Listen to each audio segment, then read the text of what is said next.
My first question is, who bribed Hunter Biden to be here today? That's my first question.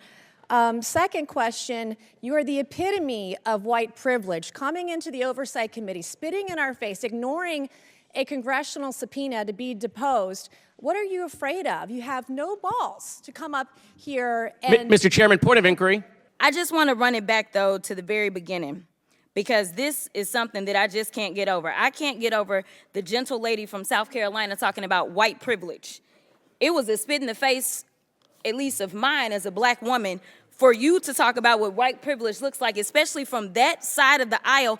What's up, everybody? Major Retired Richard Ojeda here, and it was a chaotic scene on the House floor last week after Hunter Biden showed up unexpectedly to testify in public. Republicans James Comer and Marge the Trainwreck Green made excuse after excuse why Hunter Biden couldn't testify on his own behalf. Let me quote your now ousted speaker and what he had to say about the Republican Party and y'all's lack of diversity. When you look at the Democrats, they actually look like America. When I look at my party, we look like the most restrictive country club in America. South Carolina Representative Nancy Mace even accused Biden of acting out an entitled white privilege, showing up unannounced. This accusation of white privilege drew the ire of Texas Representative Jasmine Crockett and others. Crockett absolutely blasted her Republican colleagues at the contempt hearing for Hunter Biden, accusing them of hypocrisy and lying. She was spot on with her assessment, too. It's not the first time that she's ripped the GOP a new one either. She has absolutely torn into their incompetence on several occasions. Let me tell you why nobody wants to talk to y'all behind closed doors, because y'all lie. That's just the bottom line. You have done it thus far in this investigation. You have done it this far as it relates to this committee. In every single hearing, y'all spin, spin, spin. I don't know how y'all are still standing right now, because you should be quite dizzy from all the spinning that you're constantly doing. So, to be clear, whatever happens to your little leader, it's going to be because of the actions that he took. So you can talk all you want to about how January 6th was nonsense, but all of y'all were running. At that time, y'all were grabbing y'all's gas masks and y'all were running to your offices because you didn't know if they were coming to kill you. You should have cared that somebody was there to protect you, but instead you want to play games because you found out that it was your leader that decided that he wanted to propagate an insurrection on our country. So don't tell me that you care about the Constitution, because you don't. All you care about is Trump getting reelected. Republicans James Comer and Marge the Trainwreck Green made excuse after excuse why Hunter Biden couldn't testify on his own behalf at the hearing. It was ludicrous, especially in light that these very Republicans had been demanding that he be held in contempt for not testifying.